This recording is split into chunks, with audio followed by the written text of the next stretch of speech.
What if a single moment could change the course of entertainment history? This is the question that echoes through the annals of pop culture, particularly when we reflect on the 2004 Super Bowl halftime show.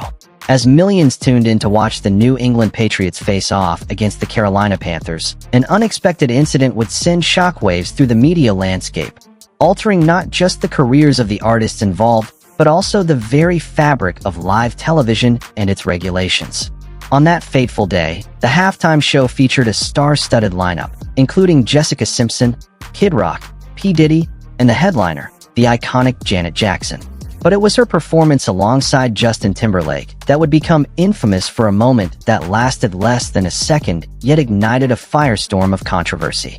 This incident, often referred to as the wardrobe malfunction, became a cultural lightning rod, raising questions about gender, race, and the double standards prevalent in the entertainment industry. In this comprehensive analysis, we will delve into the events leading up to the halftime show, the performance itself, the immediate aftermath, and the long-lasting effects on both Janet Jackson's career and the NFL's approach to live performances. By examining these elements, we can better understand how a single moment can reshape public discourse and influence media regulations for years to come. In the lead-up to Super Bowl 38, excitement was palpable. The New England Patriots were on the verge of making history, aiming for their second consecutive championship title, while the Carolina Panthers were determined to claim their first-ever Super Bowl victory. The stakes were high, and the anticipation for the game was matched only by the excitement surrounding the halftime show, which had become a significant cultural event in its own right. The NFL had recognized the need to elevate the halftime experience, transforming it from a mere intermission into a spectacle that could rival the game itself. Over the years, halftime shows had evolved from simple marching band performances to elaborate productions featuring some of the biggest names in music. The 2004 halftime show was no exception, promising a vibrant display of talent and entertainment that would captivate millions. The selection of performers for this particular year was strategic and carefully curated. Jessica Simpson, known for her pop appeal and chart-topping hits, was set to captivate audiences with her youthful energy and charisma. Kid Rock and P. Diddy brought an edgier vibe to the stage, appealing to a broader demographic and ensuring that the performance would resonate with fans of various musical genres. However, it was Janet Jackson who was the focal point of the event. A global superstar with decades of hits, she was seen as a safe bet for the NFL, particularly given her clean public image and history of successful performances. Janet Jackson's career had been marked by groundbreaking achievements and a reputation for delivering high-energy performances. With numerous awards and accolades to her name, including multiple Grammy Awards, she was not only a pop icon but also a trailblazer for artists of color in the music industry. Her involvement in the Super Bowl halftime show was seen as a significant endorsement of her status and influence. As the show began, the atmosphere was electric.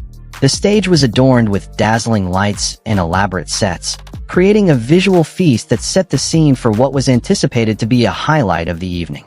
The production team had spared no expense, utilizing state-of-the-art technology to enhance the viewing experience. Massive screens displayed vibrant graphics, and pyrotechnics were strategically placed to create a stunning visual impact. The audience, both in the stadium and at home, was ready for an unforgettable experience. Fans had gathered in anticipation, donning their team colors and eagerly discussing the performances to come. Millions were glued to their screens, eager to witness the spectacle unfold. The energy in the air was palpable, with viewers across the nation sharing their excitement on social media platforms, amplifying the buzz surrounding the event. Little did they know that this performance would soon become synonymous with controversy and scandal. The carefully crafted image of a glamorous halftime show was about to be shattered in a way that no one could have anticipated. As the camera panned across the audience, capturing their enthusiastic reactions, the stage was set for a moment that would change the landscape of live television forever. The anticipation reached a fever pitch, and the world was watching, unaware of the impending storm that would follow today. As the highly anticipated halftime show commenced, Janet Jackson took center stage alongside Justin Timberlake, creating an electrifying moment that would be etched in the annals of pop culture history. They launched into the catchy tune, Rock Your Body, a song that had dominated the airwaves and was emblematic of early 2000s pop culture. With its infectious beat and playful lyrics, the track had become a favorite among fans, making it the perfect choice for such a high-profile performance. From the very first notes, the chemistry between the two performers was palpable. Janet, with her commanding stage presence, and Justin, with his boyish charm, drew the audience into the rhythm and energy of the performance. Their movements were synchronized, and the choreography was tight, showcasing the extensive rehearsals that had gone into crafting this moment.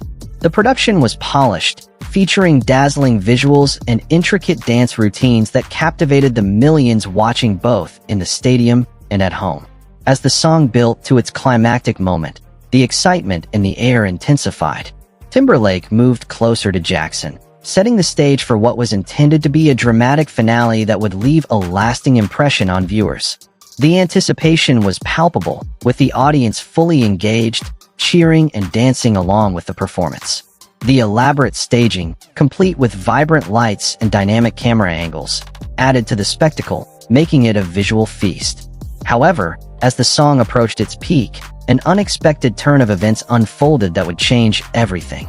In a split second, Timberlake reached out and pulled at Jackson's costume, resulting in a shocking exposure that would reverberate throughout the media landscape.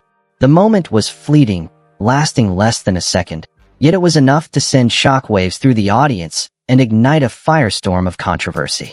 Viewers were left stunned, their excitement instantly replaced by disbelief and confusion. The implications of what had just occurred began to unfold almost immediately. Social media exploded with reactions, and news outlets scrambled to cover the incident, framing it as a wardrobe malfunction. This term would become infamous, encapsulating the unexpected nature of the moment and the ensuing fallout. In the aftermath, discussions erupted about the appropriateness of such performances during family-oriented events like the Super Bowl. Critics questioned the boundaries of entertainment, while supporters argued that the incident was blown out of proportion. The cultural impact was immediate, as the incident sparked debates about censorship, media responsibility, and the portrayal of women in the entertainment industry. Despite the chaos that ensued, the performance itself was a testament to the talent and charisma of both Janet Jackson and Justin Timberlake. However, the shocking moment overshadowed the artistry of the show, transforming what was meant to be a celebration of music and culture into a controversial episode that would be discussed for years to come. The world was watching, and the consequences of that single moment would resonate far beyond the confines of the Super Bowl stage. The term wardrobe malfunction quickly entered the public lexicon as the incident became a focal point of discussion across news outlets and social media platforms. In the aftermath of the performance, the fallout was swift and severe. CBS, the network broadcasting the Super Bowl, found itself at the center of a media frenzy, facing over 500,000 complaints from viewers who were outraged by what they deemed inappropriate content. The Federal Communications Commission, FCC, launched an investigation, further intensifying the scrutiny surrounding the incident.